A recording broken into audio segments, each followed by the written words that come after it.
फिर हमसे पूछा गया। ठीक, ये एक्चुअली में नॉन वर्बल का क्वेश्चन जरूर होता है, पर ये पढ़ा जाता है एनालॉगी में। एनालॉगी का मतलब होता है सादृश्यता परीक्षण, एनालॉगी टेस्ट का मतलब। ठीक है, तो हमसे पूछा गया कि सर इसका जो संबंध इससे है वैसा ही बेटा इसका संबंध किससे है। तो अगर बच्चा हम लोग नोटिस करें, ध्यान दें, तो इसमें जो सबसे बाहर वाली आकृति थी एक स्क्वायर, वो बच्चा अंदर आ गया, और जो सबसे अंदर वाला त्रिभुज था वो बाहर चला गया, और जो गोला जहां पर था वहीं पर है और बीच में कट्टम लग गया।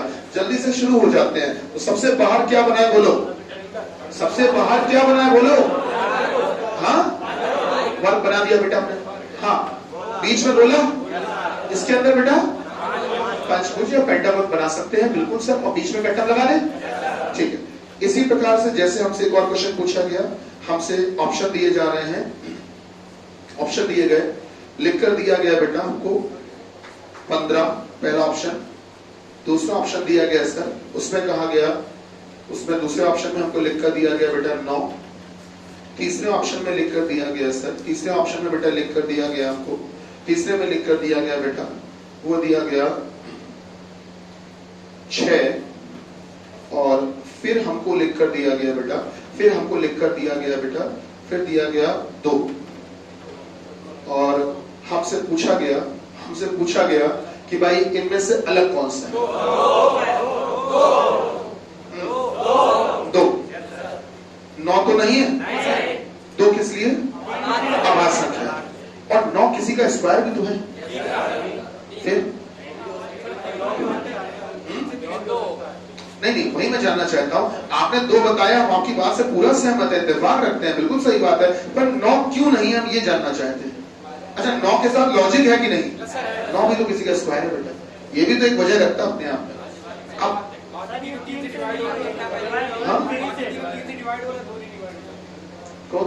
अच्छा डिविजिबिलिटी लगा रहे हो, डिविजिबिलिटी वाली बात कह रहे हो क्या? अच्छा, अरे कोई बात नहीं, अगर डिविजिबिलिटी वाली बात लग रही है तो इसको हम 12 कर देते हैं। अब अभी भी होगा क्या? अरे कुछ और कर लो, जैसे मान लो तो 20 कर लेते, खुश? हाँ, बदल दिया आंसर बदल दिया सर, आंसर आप लोग सही बता रहे थे, 2 ही है, लेकिन ध्यान रखना आपको ये भी पता होना चाहिए कि सर इसमें जब आंसर लगाया जाता है तो इसका नियम क्या होता है। ठीक है, नियम पता होना चाहिए। जल्दी से नियम देखते हैं, बहुत जल्दी से देखेंगे, बहुत जल्दी से नियम देखते हैं। क्लासिफिकेशन के क्वेश्चन केवल नंबरों में ही नहीं पूछे जाते हैं, अक्षरों में भी पूछे जाते हैं, अक्षरों में भी पूछे जाते हैं। क्लासिफिकेशन के क्वेश्चन हमसे बेटा अक्षरों में भी पूछे जाते हैं।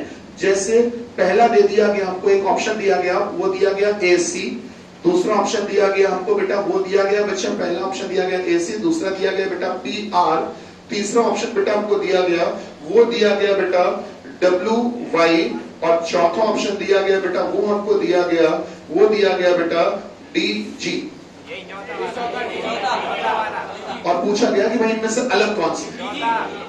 हाँ भाई, चौथा, क्यों? पहले वाले में तो एक स्वर आ रहा है और बाकी किसी में स्वर आ ही नहीं रहा, बाकी में तो व्यंजन ही व्यंजन है।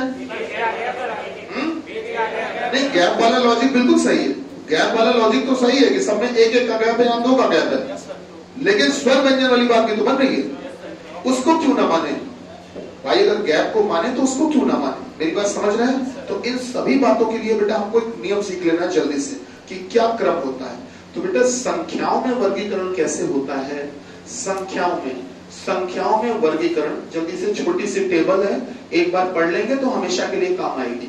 संख्याओं में वर्गीकरण मतलब क्लासिफिकेशन इन नंबर्स, क्लासिफिकेशन इन नंबर्स, क्लासिफिकेशन इन नंबर्स, क्लासिफिकेशन इन नंबर्स, ये कैसे होता है बेटा? और इसके अलावा बच्चा, इसके अलावा अक्षरों में वर्गीकरण कैसे होता है? इसके अलावा अक्षरों में वर्गीकरण कैसे होता है? अक्षरों में वर्गीकरण कैसे होता है, ये भी हम लोग देख लेते हैं। क्लासिफिकेशन इन अल्फाबेट्स, क्लासिफिकेशन इन अल्फाबेट्स, क्लासिफिकेशन इन अल्फाबेट्स, इनमें कैसे होता है? हम लोग इन दोनों ही बातें देख लेते हैं। ठीक है, दोनों ही बातें हम लोग देख लेते हैं।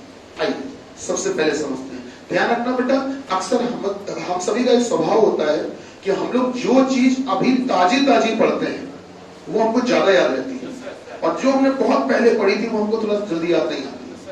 लेकिन सही बात तो यह है कि पढ़ने का एक क्रम था। हमको बचपन में जब पढ़ाई करवाई गई थी तो सबसे पहले हमको यह नहीं बता दिया गया था कि कैट माने बिल्ली। हमको सबसे पहले ये बताया था कि सर ABCD अक्षर होते हैं, उसके बाद बताया था कि इसमें स्वर ये होते हैं, व्यंजन ये होते हैं, और फिर उन अक्षरों से हमको शब्द बनाना सिखाया गया था। 2 अक्षरों से मिलाकर, 3 अक्षरों से मिलाकर। याद है कि नहीं याद है बेटा? और फिर जब शब्द बनाना सीख लिया था तब हमको सिखाया था सेंटेंस बनाना।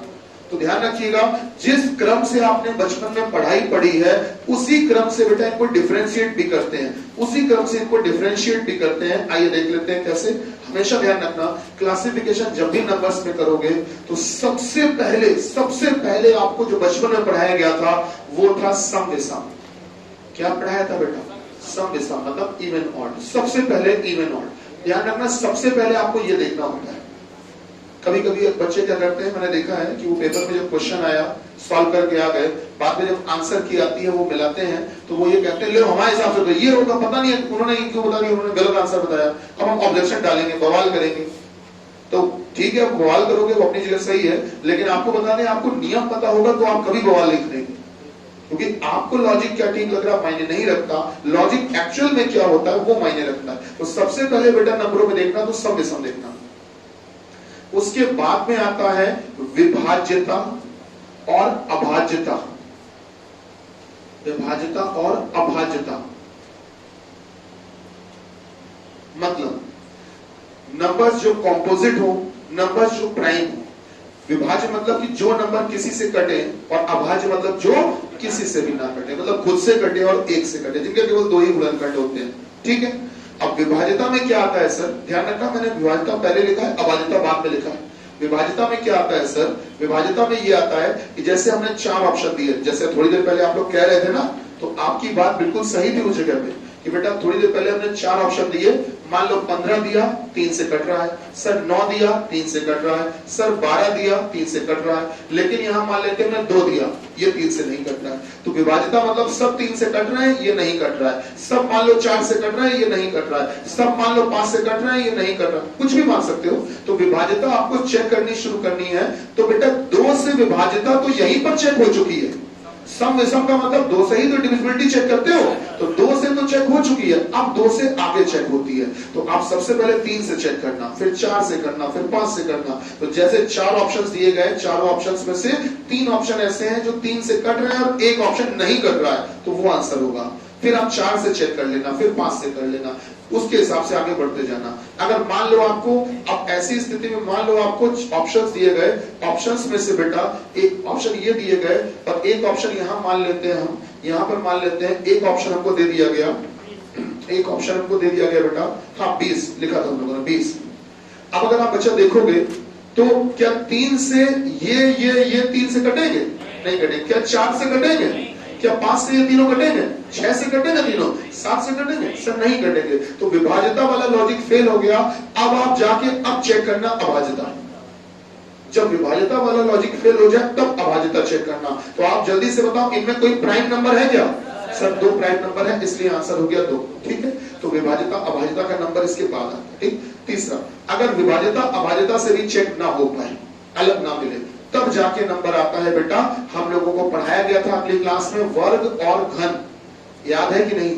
वर्ग और घन। बेटा वर्ग और घन में से पहले घन पढ़ाया था कि पहले वर्ग पढ़ाया गया था? पहले वर्ग स्क्वायर पढ़ाया था। तो बेटा जिस सीक्वेंस में हमको पढ़ाया गया था उसी सीक्वेंस में हमको फॉलो भी करना होता है। तो सबसे पहले आपको स्क्वायर देखना होता है। आइए डेमो हो जाए इसका, आइए डेमो हो जाए इसका, आओ एक डेमो हो जाए। तो डेमो में हमको दिया गया सर, डेमो में हमको दिया गया सर, डेमो में हमको यहाँ पर दिया गया सर, ये दिया गया सर हमको, यहाँ पर दिया गया सर हमको दिया 32। 4 ऑप्शन आ गए। तो बेटा सम विषम वाला मामला तो फेल हो गया, क्योंकि 2 संख्याएं सम और 2 विषम, फेल हो गया। अब हम विभाज्यता अभाज्यता देखें तो क्या कोई 3 ऑप्शन ऐसे हैं जो किसी एक खास नंबर से कट रहे हैं और बाकी एक कोई नहीं कट रहा है?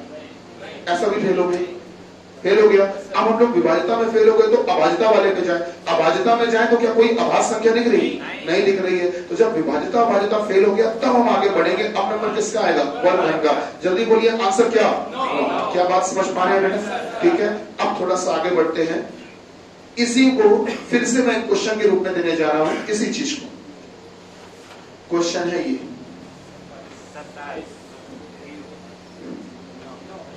पढ़ाया पहले क्या गया था? पहले वर्ग पढ़ाया गया था कि पहले घन? पहले वर्ग पढ़ाया था कि पहले घन? आपको बचपन में पहले क्या पढ़ाया गया? स्क्वायर। तो पहले आपके दिमाग में लॉजिक छोटे से बड़े की तरफ जाना है। जिस क्रम से आपने पढ़ाई पढ़ी थी, जिस क्रम से आपने पढ़ाई पढ़ी थी, हमेशा शुरुआत उनको उसी क्रम से चलना है। तो बेटा अगर इनमें अलग ढूंढा जाएगा, पेपर में क्वेश्चन आ जाता है तो आप यही लगा के आओगे। ध्यान रखना, गलती से ये मत लगा देना, ये गलत है। अच्छा कुछ और कर लो इसको, वो मैं देखा नहीं, मैंने 35 कर लो, ठीक है, कुछ चेंज कर लेते हैं। अब सही है? कौन? हमने 35 कर दिया उसको, वो सब ऐसा बदल। हाँ हाँ बताओ बताओ कौन?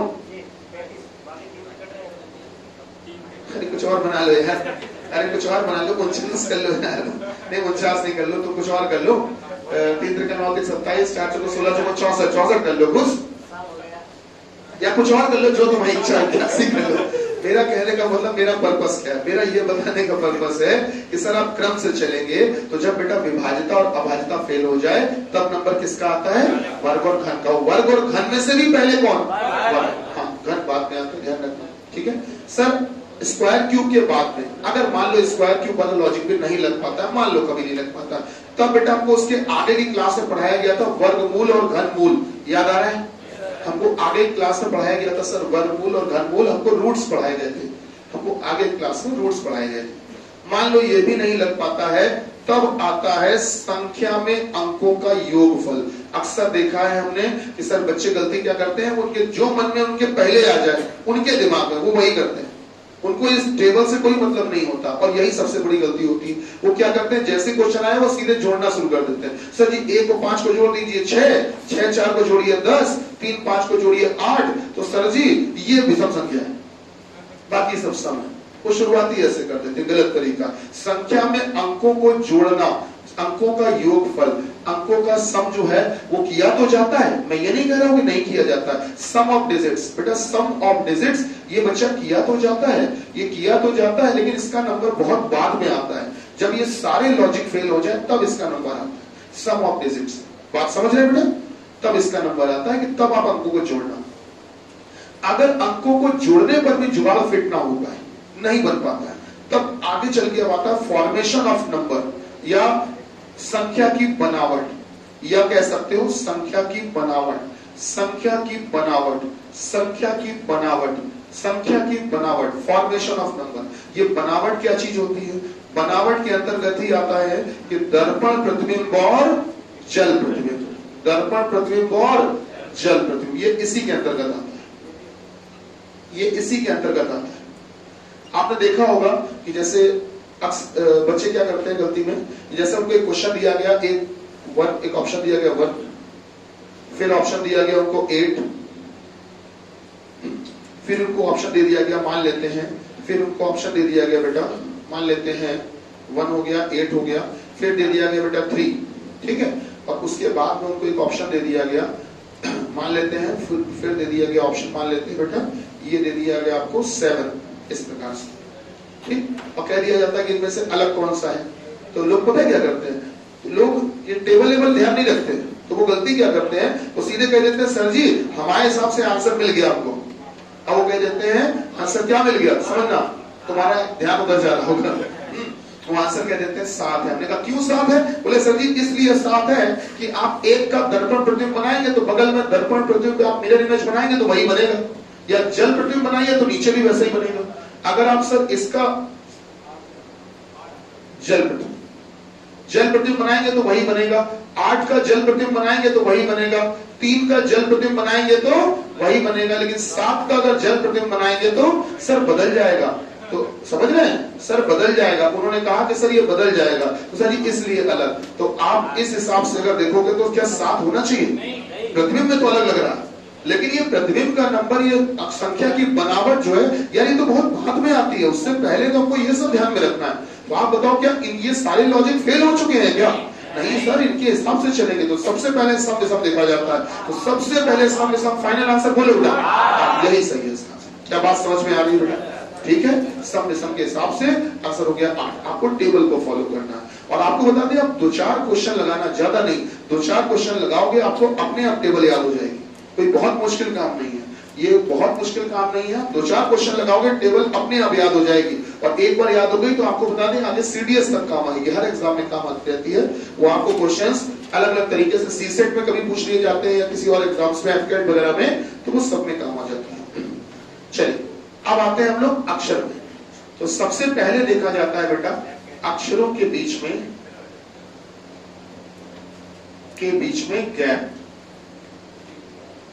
गैप। सबसे पहले बेटा अक्षरों के बीच में गैप देखा जाता है। लोग गलती करते हैं, स्वर व्यंजन देख लेते हैं, नहीं, सबसे पहले बेटा गैप देखा जाता है। अगर गैप ना मिल पा रहा हो, गैप ना हो या गैप एक जैसा हो, तब देखा जाता है स्वर व्यंजन, या ये कह सकते हो वॉल कॉन्सोनेंट। तब आप कह सकते हो बेटा वॉल कॉन्सोनेंट।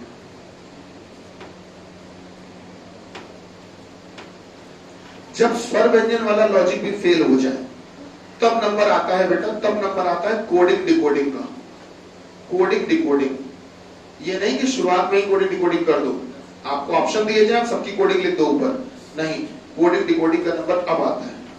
और कोडिंग डिकोडिंग, जैसे ही आप कोडिंग डिकोडिंग लिखते हो तो बच्चा जो कोडिंग और डिकोडिंग होती है वो होती तो एक संख्या ही है ना। कोडिंग और डिकोडिंग जो होगी वो होगी तो एक संख्या ही, और जैसे ही तुम संख्या में आ गए हो तो तुरंत तुम संख्या वाली टेबल को फॉलो करना शुरू कर दो। अब संख्या वाली टेबल को फॉलो करना शुरू कर दो। संख्या वाली टेबल क्या थी, मैं ऐसे एरो लगा देता हूं, आप समझ जाना, समझ जाओगे बेटा। कोडिंग डिकोडिंग पे जैसे ही तुम आ गए तो सबसे पहले तुम क्या देखोगे भैया, सम विषम, फिर उसके बाद क्या देखोगे बच्चा, फिर ये। क्या बात समझ रहे हो। तो तुरंत आप सर जैसे ही संख्या पे आ गए तो तुरंत आप संख्या वाली टेबल को फॉलो करना शुरू कर देना, ठीक, तुरंत आप इसको फॉलो करना शुरू कर देना। लेकिन कोडिंग डिकोडिंग की नौबत बहुत बाद में आती है, उससे पहले आपको अक्षरों के बीच में गैप और स्वर व्यंजन ये सब देखना होता है। अब जल्दी से हम अपना पुराना क्वेश्चन रिपीट करते हैं, आप जरा उसका जवाब अब फिर से दे दीजिए, अगर देख के बताइए तो। नहीं, कुछ चेंज करके लिख देंगे। पहला ऑप्शन है ए ई, दूसरा ऑप्शन दिया है बेटा, दूसरा ऑप्शन दिया है पी टी, तीसरा ऑप्शन दिया है बेटा, वो कहा गया है हमसे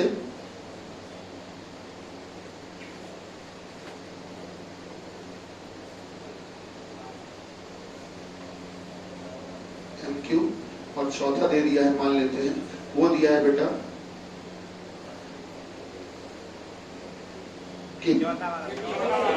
हाँ भाई, क्यों पहला नहीं लग रहा, उसमें दोनों स्वर है, बाकी में व्यंजन व्यंजन है। सबसे पहले बेटा गैप देखा जाता है। अगर गैप देखोगे तो बाकी में बीच में 3-3 का गैप है सर, इसमें कितने का है, 4 का, तो आंसर आएगा बेटा ये छोटा +5 कह लो या गैप 4 का कह लो, है ना। बीच में गैप 4 अक्षरों का है और प्लस कितना किया गया है, 5, कुछ भी कह सकते हो जो ठीक लगे, ठीक है। तो बेटा आप बताइए इनमें आंसर क्या होगा हमारा, क्या बात सही है। अगर मान लेते हैं यहाँ पर के पी ना होता बच्चा, के पी ना होता, के ओ होता, के ओ होता, तब क्या लगा लेते, तब बेटा वो लगा, क्योंकि गैप सब में बराबर है तो फिर ये देखेंगे स्वर व्यंजन वाली बात। क्या बात समझ रहे हैं, ठीक है। इनका नंबर बात, चलिए बात को आगे बढ़ाते हैं। लिखिए क्वेश्चन, लिखिए जल्दी से। ये टेबल नोट हो गई, टेबल नोट हो गई। आप हर एक क्वेश्चन में इसको ही फॉलो करेंगे। सर लिखिए क्वेश्चन, लिखिएगा, लिखिएगा। शाम के समय, शाम के समय, शाम के समय राहुल, शाम के समय राहुल अपने घर से निकलकर, शाम के समय राहुल अपने घर से निकलकर 16 मीटर चलता है, 16 मीटर चलता है, 16 मीटर चलता है। फिर वह अपने लेफ्ट मुड़कर, फिर वह अपने लेफ्ट मुड़कर 12 मीटर चलता है। फिर वह अपने लेफ्ट मुड़कर, अपने बाएं मुड़कर 12 मीटर चलता है। फिर अंतिम बार अपने अपने राइट मुड़कर, अंतिम बार अपने राइट मुड़कर 10 मीटर चलने से पहले,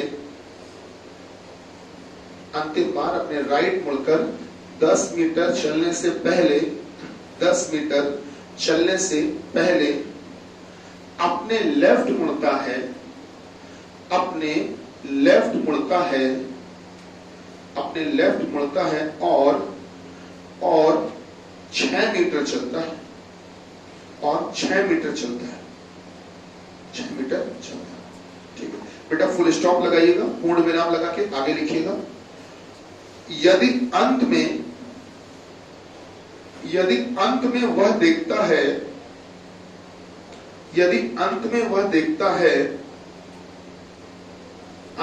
देखता है कि उसकी परछाई उसका पीछा कर रही है, अंत में वह देखता है कि उसकी परछाई उसका पीछा कर रही है, अंत में वह देखता है कि उसकी परछाई उसका पीछा कर रही है, तो बताइए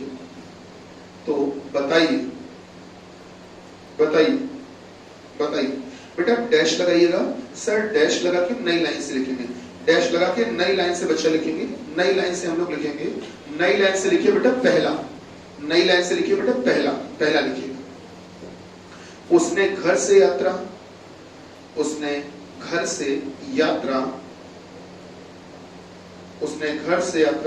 किस दिशा से आरंभ की थी?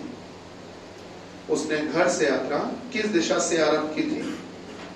उसने घर से यात्रा किस दिशा से आरंभ की थी?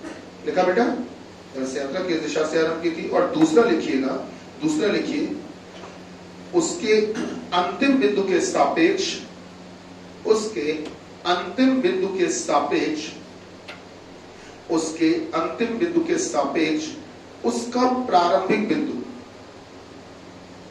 उसके अंतिम बिंदु के सापेक्ष उसका प्रारंभिक बिंदु, उसका प्रारंभिक बिंदु कितनी दूरी पर और किस दिशा में है, और किस दिशा में है।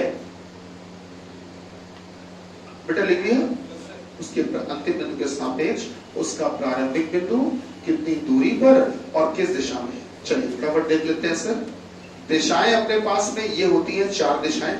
उत्तर दिशा हमेशा ऊपर होती है, दक्षिण नीचे होती है, और जो पूर्व दिशा होती है वो दाहिने हाथ की तरफ होती है, और जो पश्चिम होती है वो बाएं हाथ की तरफ। हमेशा ध्यान रखना दिशाओं का सही क्रम और पूरा क्रम यही होता है कि उत्तर ऊपर, दक्षिण नीचे, पूर्व हमारे दाहिने हाथ की तरफ और पश्चिम हमारे बाएं हाथ की तरफ, हमेशा यही होती है। सेंटर पे एक पॉइंट लगाएंगे, केंद्र पे एक बिंदु लगाएंगे, ठीक है, केंद्र पे एक बिंदु लगाएंगे। अब हमको ये बोला गया कि शाम के समय राहुल अपने घर से निकलकर चलता है। अब ये तो बताया नहीं किस दिशा में चलता है, ये तो बताया नहीं सर। जब नहीं बताया तो आप बेटा किसी भी दिशा में भेज दो, आंसर हर तरफ से वही आएगा। जहां तुम्हारी इच्छा वहां भेज दो, कहीं भी भेज दो, जहां मर्जी। चलो ऊपर भेज देते हैं। तो ये बताओ, घर से निकलकर सबसे पहले चला कितना है? 16। तो ठीक है, मैंने 16 मीटर भेज दिया। ध्यान रखना मेरी बात को, मैंने क्या कहा, कहीं भी भेजो आंसर हर तरफ से वही आएगा घूम फिर के। 16 मीटर, तो 16 मीटर मैंने भेजा। अच्छा भेज दिया तो बेटा व्यक्ति देख तो ऊपर रहा होगा, तो ये हमारा चेहरा है, हमारा फेस, ये जो तीर का निशान लगा है एरो, ये मेरा फेस है, किस तरफ ऊपर देख रहा है। अब हमको अपना ही दाया बाया सोच के चलना है, ठीक है, हम अपना ही नाम राहुल मान लेते हैं, हमको अपना ही दाया बाया सोच के चलना है। तो 16 मीटर चलने के बाद फिर क्या करता है? लेफ्ट मुड़कर कितना? 12। तो बेटा अगर लेफ्ट मुड़कर 12 चलेगा तो बच्चा क्या लगभग इतना मान सकते हैं कि नहीं? अरे बोलो भैया, सही है बेटा। तो सबसे पहले घर से निकलकर, ये उसका घर था, घर से निकलकर सबसे पहले चला है 16 मीटर, फिर लेफ्ट मुड़कर 12 मीटर। आगे बताओ बेटा। हाँ, अब ये जो अंतिम बार वाली लाइन आई है इसको अंडरलाइन कर लो, अंडरलाइन कर लो। क्या लिखा हुआ? अंतिम बार ये करने से पहले, अंतिम बार ये करने से पहले। इतनी लाइन को अंडरलाइन कर लो, इतनी लाइन को अंडरलाइन कर लो। इसको पढ़ना मत, पढ़ना मत, ये दे दी जाती है बेवजह कंफ्यूज करने के लिए, पहले दी जाती है पर होती बाद में, इसको मत पढ़ना। इसके बाद की बात पढ़ो, इसके आगे की बात क्या है? अपने लेफ्ट मुड़ता है और 6 मीटर चलता है, अपने लेफ्ट मुड़ता है और 6 मीटर चलता है। बेटा अंतिम बार वाली बात अब पढ़ के बताओ क्या थी? राइट मुड़कर 12 मीटर चलता। सही है? देखो अब हम सवाल को दोबारा से बताते हैं, सुनो। हम बोलते चल रहे हैं, तुम सामने देखते चलना, केवल देखना। सबसे पहले वो घर से निकलकर 16 मीटर चला है, बताओ चला है कि नहीं चला? चला। फिर अपने लेफ्ट मुड़कर 12, बताओ लेफ्ट मुड़कर 12 गया है। फिर अंतिम बार राइट मुड़कर 10 मीटर चलने से पहले लेफ्ट मुड़ा और 6 चला। क्या लेफ्ट मुड़ा और 6 चला कि नहीं चला? उसके बाद में ही तो बेटा अंतिम बार मुड़ा है। तो अंतिम बार के पहले वाला काम था ये। क्या इतनी बात पल्ले पड़ी? चलिए अब इस जगह पे सवाल में एक बात कही गई है कि यदि अंत में क्या था, पढ़ो बेटा, उसकी परछाई उसका पीछा कर रही है, that his shadow is following to him. अगर उसकी परछाई उसका पीछा कर रही है, इसका मतलब वो आगे आगे भाग रहा है, तो उसके पीछे पीछे बच्चा, उसके पीछे पीछे उसकी परछाई आ रही होगी। क्यों भाई? इस प्रकार से हमने ये ब्लू कलर से डॉट डॉट से परछाई बना दी है। तो आप बताओ क्या ये जो परछाई है, क्या ये परछाई उसके पीछे पीछे आ रही कि नहीं आ रही? तो परछाई उसके पीछे पीछे आ रही, उसका पीछा कर रही। ठीक, तो हमको परछाई का एक नियम बताया गया है सर। परछाई का नियम ये बताया गया है कि light rays always travel in straight line, मतलब ये कि प्रकाश सीधी रेखा में गति करता है। और साथ ही साथ ये बताया गया था कि सर रोशनी अगर हमारे सामने से हम पर पड़ेगी तो मेरी परछाई मेरे पीछे बनेगी। अगर रोशनी इधर से पड़ेगी तो मेरी परछाई इधर बनेगी। अगर रोशनी इधर से पड़ेगी तो मेरी परछाई इधर बनेगी। क्या बात सही है? तो सर अगर परछाई इसका मतलब इसके पीछे बन रही है, तो इसका मतलब रोशनी इसके आगे से आ रही होगी। क्या बताओ बेटा, आप सही बोल रहे हैं कि नहीं बोल रहे हैं? क्या लाइट इसके आगे से बच्चा आ रही होगी तभी तो इसकी परछाई इसके पीछे बन रही कि नहीं बन रही? यहाँ तक मामला सही है? नहीं समझ में आया? तो इसका मतलब आगे से रोशनी आ रही होगी और ये लाइट इन पर पड़ेगी, इनकी परछाई पीछे बन गई। अब बेटा लाइट आने के लिए सोर्स ऑफ लाइट का होना जरूरी है, प्रकाश के स्रोत का होना जरूरी है। तो हमको एक बात का विशेष ध्यान रखना है कि सुबह के टाइम जो सूर्योदय होता है, सनराइज होता है, जो सूर्योदय होता है वो किस दिशा से होता है? ईस्ट से। और शाम के समय जब सूर्यास्त होता है बच्चा, सूर्यास्त, तो ये कहाँ पे होता है बेटा? वेस्ट में होता है, पश्चिम में होता है। हालांकि ये दोनों बातें गलत होती हैं, ऐसा कुछ होता नहीं है। ना ही सुबह सूरज पूर्व से निकलता है और ना ही शाम को पश्चिम में अस्त होता है। सर निकलता है नॉर्थ ईस्ट से और अस्त होता है साउथ वेस्ट में। लेकिन हमको अपने सवालों की वजह से मानना पड़ता है कि सर निकलता पूर्व से है, शाम को अस्त होता है पश्चिम में। ये दो बातें हमेशा फिक्स रहती है। अब आखिरी में जाके अब एक काम करो, चित्र बन गया, सब हो गया, सब खत्म हो गया, रोशनी आ गई, परछाई बन गई, सब हो चुका है। अब सवाल की सबसे शुरुआत की लाइन पढ़ो। शाम के समय, तो शाम के समय के बाद तो बताओ सूरज को होना कहाँ चाहिए? सूरज को पश्चिम में होना चाहिए। तो ठीक है, मैंने एक काम किया, पश्चिम में सूरज बना दिया। हमने यहाँ पर एक सूरज बना दिया, बड़ा सा सूरज बना दिया बेटा, और इस सूरज में से लाइट निकल रही है और यही लाइट पड़ रही है। तो आप बताओ क्या यहीं से रोशनी आ रही थी कि नहीं आ रही थी? तो क्या सूरज बिल्कुल सही जगह बना है कि नहीं बना है? जहाँ सूरज बना है वहीं से रोशनी आ रही है। सही बात है। इसका मतलब धोखे में हमसे चित्र सही बन गया, और अगर चित्र सही बन गया तो काम बन गया। अब सवाल में वो जो पूछेंगे हम बता लेंगे। पहला सवाल क्या था बताइए? हाँ भाई बताओ आंसर। हाँ भाई,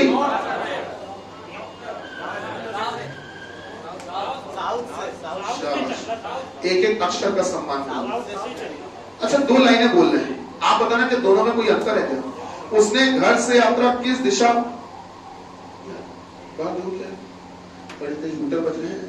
उसने घर से यात्रा किस दिशा में शुरू की और उसने घर से यात्रा किस दिशा से शुरू की? क्या कोई अंतर है क्या?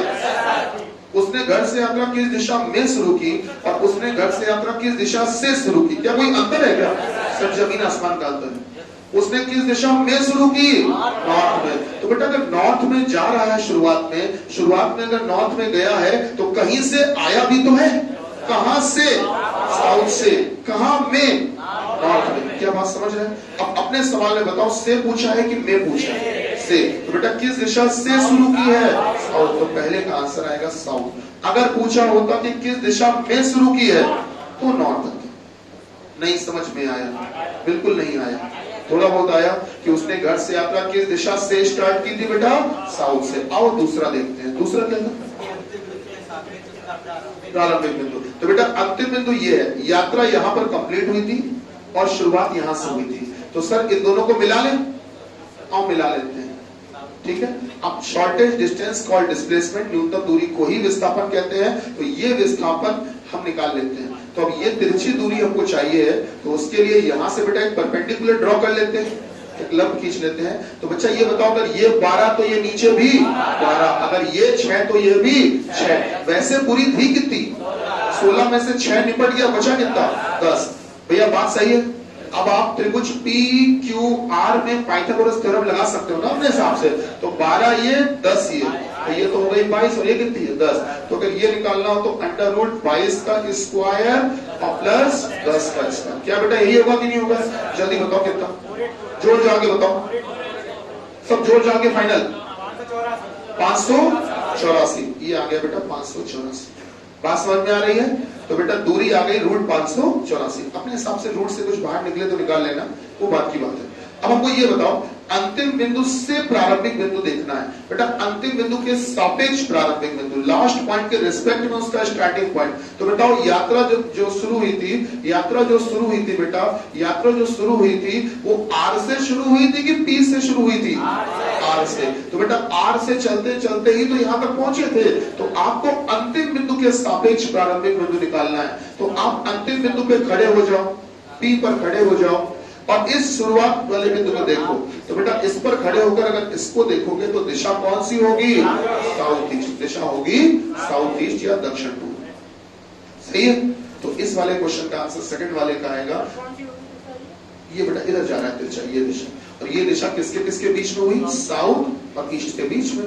तो दिशा हो गई साउथ ईस्ट। अगर पूछता कि प्रारंभिक बिंदु के सापेक्ष अंतिम बिंदु कहां, प्रारंभिक बिंदु के सापेक्ष अंतिम बिंदु कहां, तो बेटा प्रारंभिक पे खड़े होते और अंतिम को देखते। तो बेटा अंतिम को देखते तो इधर दिखता, इधर मतलब कि किसके किसके बीच में? North west. लेकिन बच्चा इन्होंने क्या पूछा है? इन्होंने पूछा अंतिम के सापेक्ष प्रारंभिक। तो बेटा उल्टा पूछा है, इसलिए दिशा कौन सी हुई? South east. नहीं समझ में आया? आया? अगर आया तो फिर लिखो अगला सवाल, लिखो जल्दी से, लिखिए लिखिए।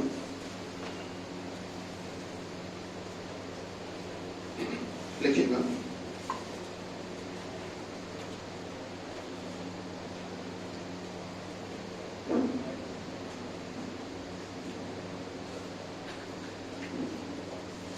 लिखिएगा क्यू आर का बेटा है, क्यू आर का बेटा है। लिखा? आगे लिखिए W, W लिखिएगा W, कॉमा लगाइए, R की पत्नी की संतान है।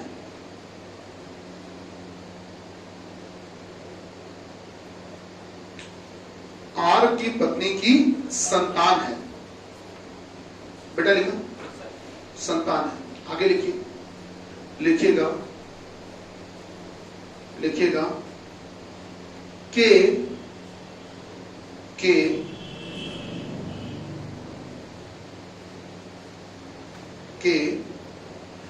आर की बेटी है तथा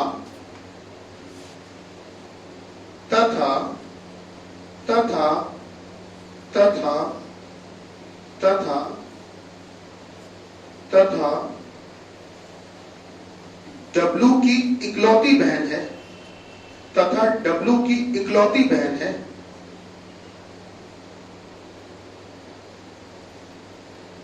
बेटा आपने क्या लिखा है? आपने लिखा है कि के सबसे आखिरी में क्या लिखा? के सबसे आखिरी में, के सबसे आखिरी में, सबसे आखिरी में के आर की बेटी है तथा W की इकलौती बहन है। तो बताइए, तो बताइए, तो बताइए कि W का, तो बताइए कि W का R से क्या संबंध है? तो बताइए कि W का R से क्या संबंध है?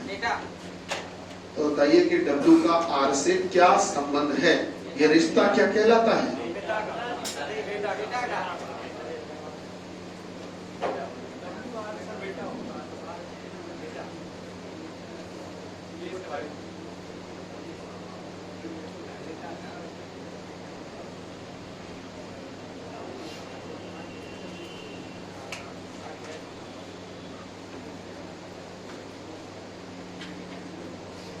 क्वेश्चन क्या था बताइए बेटा, क्या था बोलो? क्यू आर का बेटा।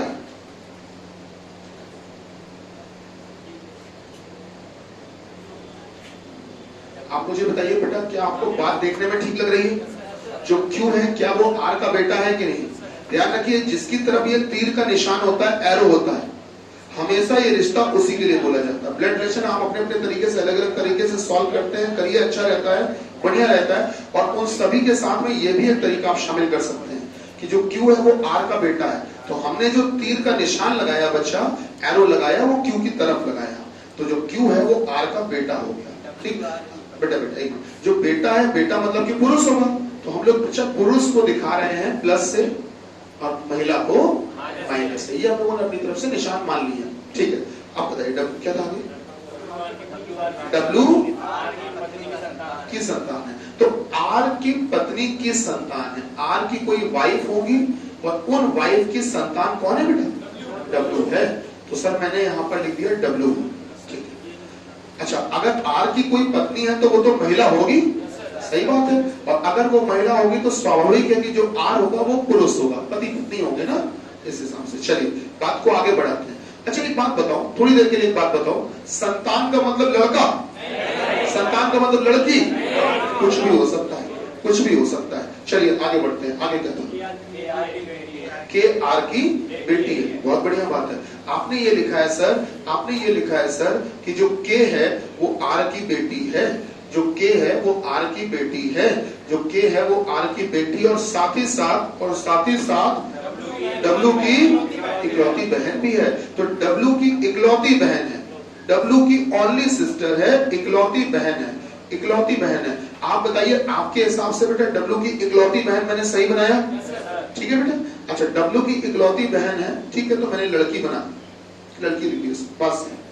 अब ऐसी स्थिति में आपको बता दें, आप डब्ल्यू का जेंडर क्या लिखना चाहते हो, मेल की फीमेल, प्लस की माइनस? सर कांट डिटरमाइन, नहीं कह सकते। मन में तुम्हारे आ रहा होगा सर जी इकलौती बहन है तो वो लड़का ही तो होगा। अब आपको बता दें, हम थोड़ी देर के लिए डब्ल्यू को एक लड़की मानकर चलते हैं, थोड़ी देर के लिए मानकर चलते हैं कि डब्ल्यू एक लड़की है, मान लो। तो एक डब्ल्यू लड़की है, एक के लड़की है और एक क्यू लड़का है, तीनों भाई बहन है। अब ध्यान से सुनना, हम पहुंचे डब्ल्यू के पास, और हमने डब्ल्यू से पूछा कि डब्ल्यू ये बताओ तुम्हारी कितनी बहनें हैं। हमने डब्ल्यू से पूछा कि डब्ल्यू ये बताओ तुम्हारी कितनी बहनें हैं। डब्ल्यू का जवाब तुम लोग बताओ क्या होगा? हमने डब्ल्यू से पूछा कि डब्ल्यू ये बताओ तुम्हारी कितनी बहनें हैं, तो डब्ल्यू क्या कहेगी? एक ही तो कहेगी।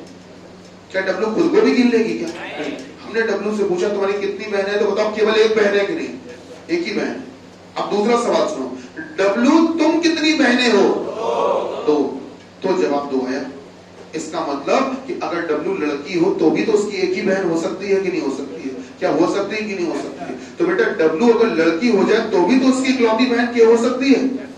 क्या मेरी बात समझ रहे हैं? तो अगर बेटा डब्ल्यू एक लड़की हो सकती है बच्चा, तो डब्ल्यू फिर एक लड़का भी हो सकता है, पॉसिबल है कि नहीं? तो एक लड़के की भी तो इकलौती बहन हो सकती है। तो ऐसी स्थिति में डब्ल्यू का जेंडर क्लियर नहीं है। अब हमसे क्वेश्चन क्या पूछा? डब्ल्यू का आर से क्या संबंध है? बेटा बोला गया डब्ल्यू का आर से क्या संबंध है, डब्ल्यू का आर से क्या संबंध है? एक जवाब बड़ा धीमे आवाज में आया था, बाप बेटा, किसी ने दिया था। क्या सोचते हो गुरुजी, माइक लगाए तो कान में ढक्कन लगाए क्या? होता क्या है, कोई बात नहीं, आंसर दिया, ये अच्छी बात है। शब्द थोड़े से गलत इस्तेमाल कर लिए, वो एक अलग बात है, तो ध्यान रखें ना। तो अगर बोलना है तो पिता पुत्र बोल सकते हैं, बाप बेटा बोलने में अच्छा नहीं लगता थोड़ा सा।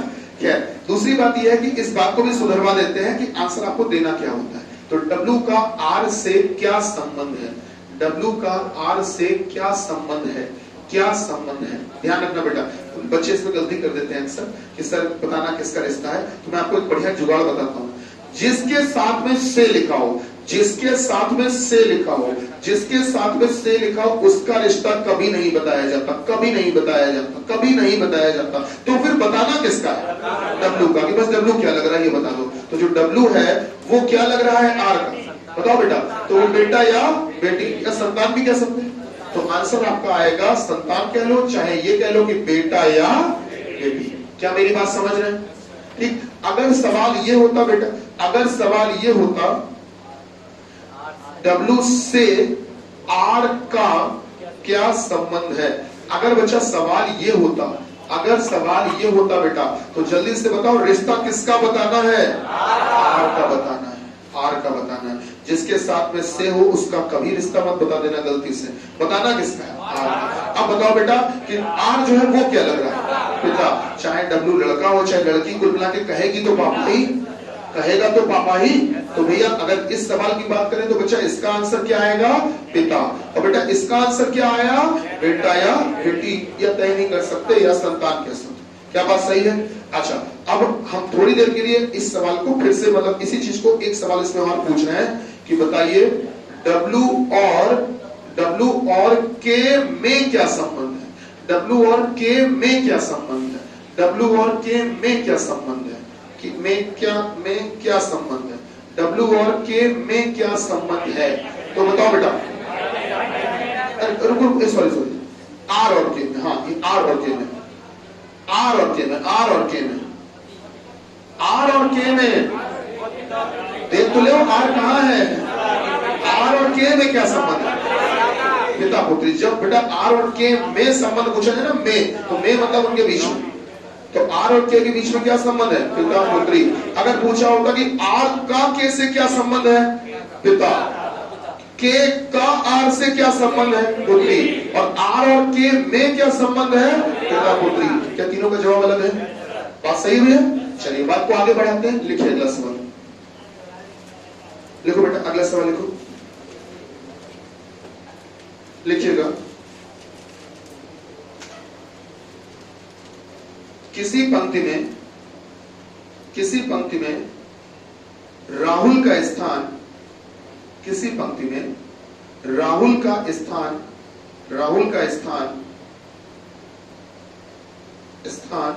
राइट से 19वां है, राइट से 19वां है। किसी पंक्ति में राहुल का स्थान राइट से 19वां है। जब यह अपने लेफ्ट, अपने बाएं, जब यह अपने बाएं 6 स्थान खिसकता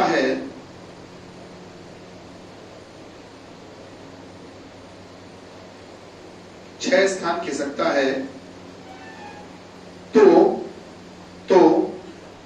इसके दाहिनी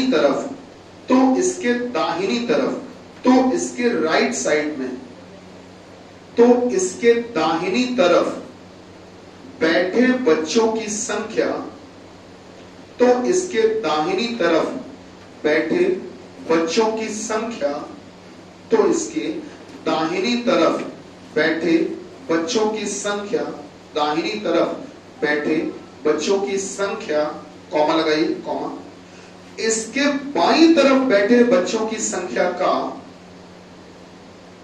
इसके बाईं तरफ बैठे बच्चों की संख्या का, इसके बाईं तरफ बैठे बच्चों की संख्या का, इसके बाईं तरफ बैठे बच्चों की संख्या का, इसके बाईं तरफ बैठे बच्चों की संख्या का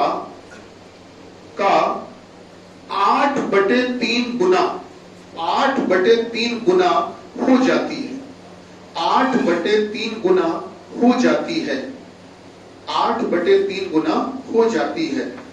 तो बताइए कि इस पंक्ति में कुल कितने लोग बैठे हैं? तो बताइए कि इस पंक्ति में कुल कितने लोग बैठे हैं? तो बताइए कि इस पंक्ति में कुल कितने लोग बैठे हैं? इस पंक्ति में कुल कितने लोग बैठे हैं? हाँ भाई, कोई बताना चाहेगा सर? 35, 35।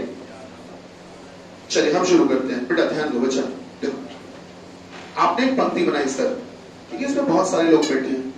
अगर कहा जाता है दाहिने छोर से तो इधर से गिना जाएगा, अगर बोला जाता है लेफ्ट से बाएं से तो इधर से गिना जाएगा। ठीक, चलिए शुरू करते हैं। राहुल के बारे में क्या बताया गया? बोलिए चलो।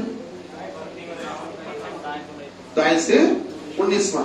तो मान लेते हैं राहुल जी यहाँ कहीं बैठे हैं, तो राइट से गिनने पर बेटा दाहिने छोर से गिनने पर इनका स्थान कौन सा है? 19वां। सही बात है।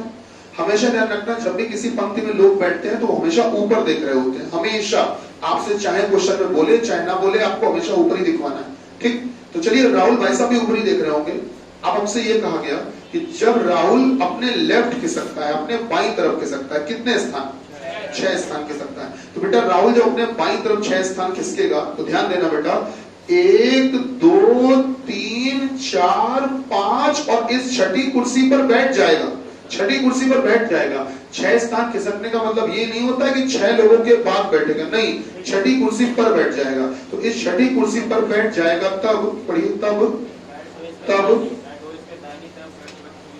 संख्या जो है वो इसके बाईं तरफ बैठे बच्चों की 8/3 गुनी हो जाती है। तो मतलब राहुल के दाहिनी तरफ जो बैठे बच्चे हैं, क्या राहुल के दाहिनी तरफ वाले जो बच्चे हैं, क्या वो बच्चे राइट साइड वाले इस गोले के अंदर होंगे कि नहीं होंगे? और राहुल के जो बाईं तरफ वाले बच्चे हैं वो इस गोले के अंदर होंगे कि नहीं होंगे? सही बात है।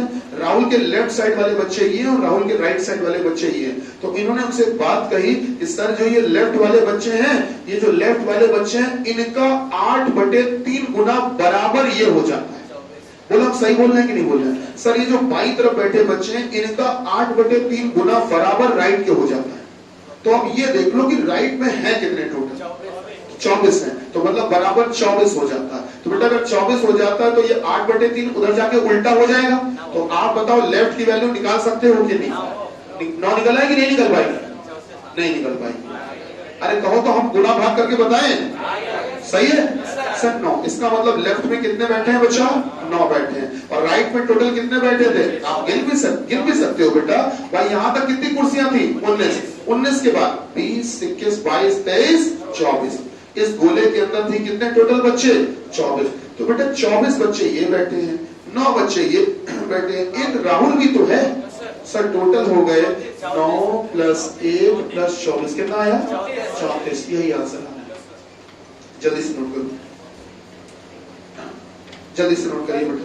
हाँ बेटा, हाँ 9 ऐसे आया कि आपसे बोला गया था कि राहुल के दाहिनी तरफ जो बैठे बच्चे हैं वो बाईं तरफ बैठे बच्चों का 8/3 गुना है।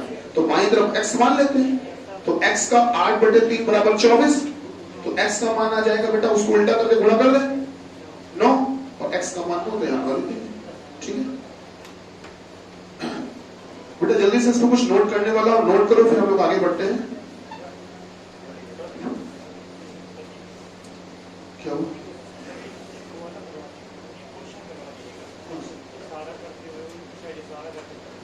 अच्छा ब्लड रिलेशन है। लिखिए क्वेश्चन, लिखिए बेटा जल्दी से। यदि लिखिएगा, यदि बीते हुए कल के 2 दिन पहले, यदि बीते हुए कल के 2 दिन पहले, यदि बीते हुए कल के 2 दिन पहले, बीते हुए कल के 2 दिन पहले मंगलवार था, यदि बीते हुए कल के 2 दिन पहले मंगलवार था, तो बताइए कि आगामी परसों, तो बताइए कि आगामी परसों के 3 दिन बाद, आगामी परसों के 3 दिन बाद कौन सा दिन होगा? बोलो बेटा, चेक कर लीजिए, देख लीजिए अपने हिसाब से। आगामी परसों के 3 दिन बाद कौन सा दिन होगा?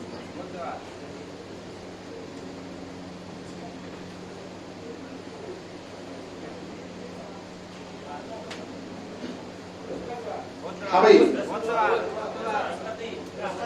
आइए देख लेते हैं,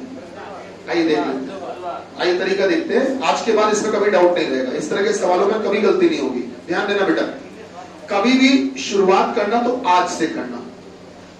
आज ही तय करता है कि आगे क्या आएगा और पीछे क्या आया था, ये सब आज तय करना है। ठीक बेटा, चेक कर लेते हैं। आज के बाद जो आने वाला समय होता है आगे का, उसे आगामी कहते हैं, और आज के पीछे का जो समय होता है उसे बीता हुआ कहते हैं, गुजरा हुआ कहते हैं। सवाल हमारा कुछ इस प्रकार से था कि यदि बीते हुए कल के 2 दिन पहले, बेटा ध्यान देना बच्चा, देखो यहां से शुरू करते हैं। बीता हुआ कल, तो अगर यहां से बीता हुआ कल देखोगे तो बीता हुआ कल तो यही था, बीता हुआ मतलब गुजरा हुआ। बीते हुए कल के कितने दिन पहले? 2 दिन पहले। तो 1 2 बस इसी पर रुक जाओ, इसी पर रुक जाओ। 2 दिन पहले का मतलब ये मत सोचना कि 2 दिन के पहले वाला, नहीं, इसी दूसरे पर रुक जाओ, इसी दूसरे पर रुक जाओ। तो बीते हुए कल के 2 दिन पहले 1 2 इसी पर रुक जाओ। क्या था? मंगलवार था। तो बेटा मंगलवार था, ठीक, लिख दिया आपने। अब वापस से आज पे आ जाओ, वापस से यही था। अब सवाल को फिर से पढ़वा, तो बताइए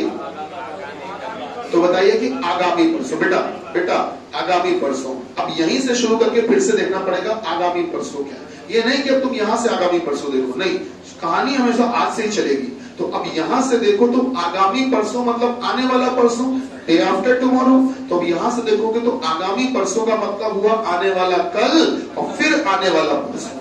क्या यही होगा आगामी परसों? आगामी परसों के, पढ़ो बेटा, कितने के 3 दिन बाद। तो 1 2 3, बस इसी 3 पर रुक जाओ, बस इसी 3 पर रुक जाओ, इसी लाइन पर रुक जाओ और बता दो आंसर क्या है। अगर यहाँ मंगल है तो बुध बृहस्पति शुक्र शनि रवि सोम मंगल बुध, यहाँ पर आएगा बुध। क्या बात समझ में आ रही है? ठीक है, बात समझ में आ रही है?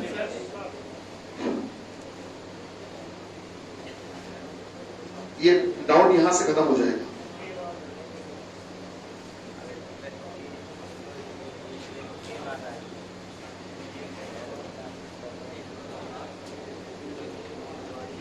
अगर कोई पूछता है बताओ 13 तारीख के 2 दिन बाद कौन सी तारीख, तो बेटा 15। और अगर कोई पूछता है बच्चा कि 13 तारीख के 2 दिन के बाद, 2 दिन के बाद, तो बेटा कौन सी? 16 है। ठीक है, ध्यान रखना। अगर लिखा हुआ 13 तारीख के 2 दिन के बाद कौन सी तारीख, तो बेटा 16। और 13 तारीख के 2 दिन बाद कौन सी तारीख? 2 दिन बाद। ठीक है, कौन सी तारीख? तो बेटा 15। चलिए, अब इसमें हमने सवाल में ये बताओ, हमने आगामी परसों के 3 दिन के बाद बोला था कि 3 दिन बाद बोला था? 3 दिन बाद बोला था कि 3 दिन के बाद बोला था? 3 दिन बाद बोला था। अगर 3 दिन के बाद बोला होता ना तो बेटा 3 दिन के बाद वाला लेते हैं। क्या मेरी बात समझ रहे हैं? तो 3 दिन के बाद वाला लेते हैं, लेकिन हमने 3 दिन के बाद नहीं बोला, हमने नॉर्मल बोला था 3 दिन बाद। तो 3 दिन बाद का मतलब तीसरा, नहीं समझ में आया? 3 दिन बाद का मतलब बेटा तीसरा। और अगर 3 दिन के बाद बोला होता तो क्या होता? चौथा। क्या बात सही है? समझ में आया नहीं आया? अगर आया तो सवाल लगा के दिखाओ तो जाने कि भाई सीधा सा हिसाब है। तो क्वेश्चन की भाषा मत लिखना, सीधे क्वेश्चन को सॉल्व करना। आज का डिब्बा बना लो, आज का डिब्बा बना लो। ऐसे बनाया? शुरू करें, शुरू करें। आगामी परसों के 2 दिन बाद, आगामी परसों के 2 दिन बाद, ध्यान रखना, आगामी परसों मतलब आने वाला परसों, बीता हुआ नहीं, बीता हुआ नहीं, आने वाला परसों। यदि आगामी परसों के 2 दिन बाद शुक्रवार होगा, शुक्रवार होगा, तो बताइए, तो बताइए कि बीते हुए कल, तो बताइए कि बीते हुए कल के 4 दिन के पहले, बीते हुए कल के 4 दिन के पहले, 4 दिन के पहले, 4 दिन पहले नहीं बोला मैंने, 4 दिन पहले नहीं बोला, 4 दिन के पहले, बीते हुए कल के 4 दिन के पहले कौन सा दिन था? हाँ भाई, सोमवार। देख लो भाई, सभी लोग देख लो बेटा अपने हिसाब से, बीते हुए कल के 4 दिन के पहले कौन सा दिन था? अरे यार इतना अलग अलग आंसर है, देख लो भाई, आंसर बहुत अलग अलग है।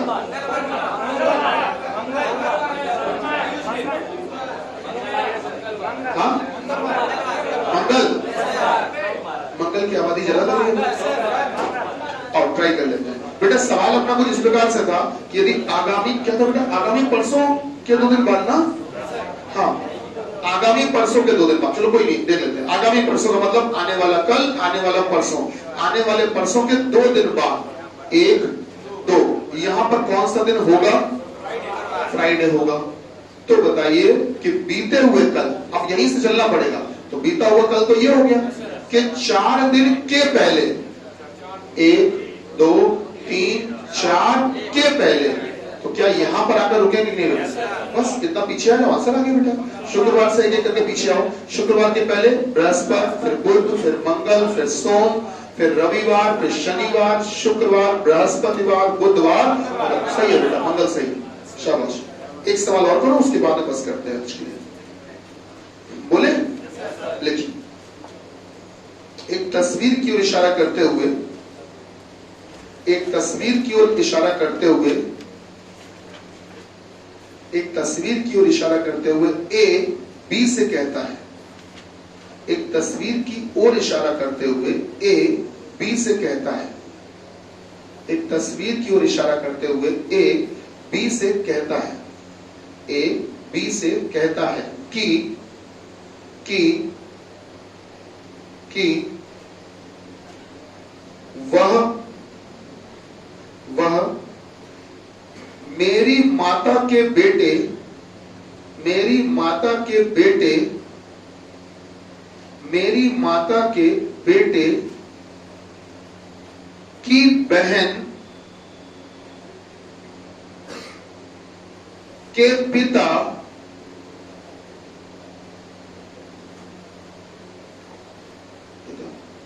की पत्नी की माता है।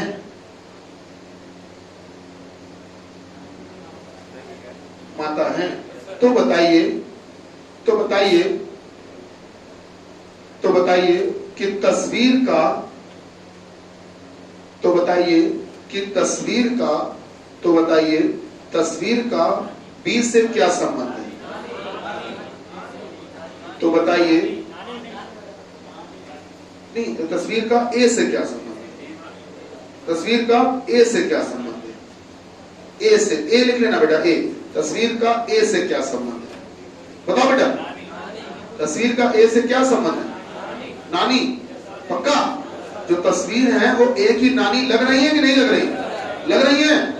अच्छा, बहुत बढ़िया, जल्दी से बना भी देते हैं। वैसे आंसर आपका सही है, सभी का आंसर सही है बेटा, जल्दी से बना भी लेते हैं। जैसे इसको देख लेते हैं,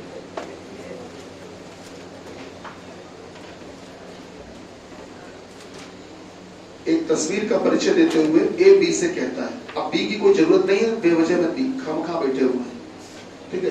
तस्वीर का परिचय देते हुए, तस्वीर को इंट्रोड्यूस करवाते हुए ए क्या कह रहा है? ए ये कह रहा है कि तस्वीर के बारे में ये कह रहा है कि वह कौन है? मेरी, बोलो बेटा, मेरी माताजी के बेटे, बोलो बेटा, बेटे की बहन के पिता, हाँ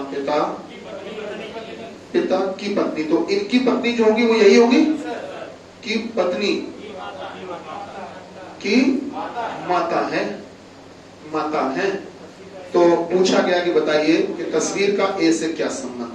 तो सीधी सी बात है, ए की मम्मी ये, और मम्मी की मम्मी, तो मतलब ए की क्या हो गई? नानी हो गई। तो यही पूछा गया था कि जो तस्वीर है उसका ए से क्या संबंध है? तो आंसर है बेटा नानी। क्या बात सही है? चलिए, आज के लिए इतना ही रखेंगे, हम लोग मिलेंगे अगली क्लास में। आप लोगों को अगली क्लास होगी बेटा परसों इसी टाइम, सेम टाइम, परसों फिर 12 बजे मिलेंगे, ठीक है। कल छोड़, परसों फिर हम लोग 12 बजे मिलेंगे इसी टाइम पे। चलिए, धन्यवाद। भारत माता की जय।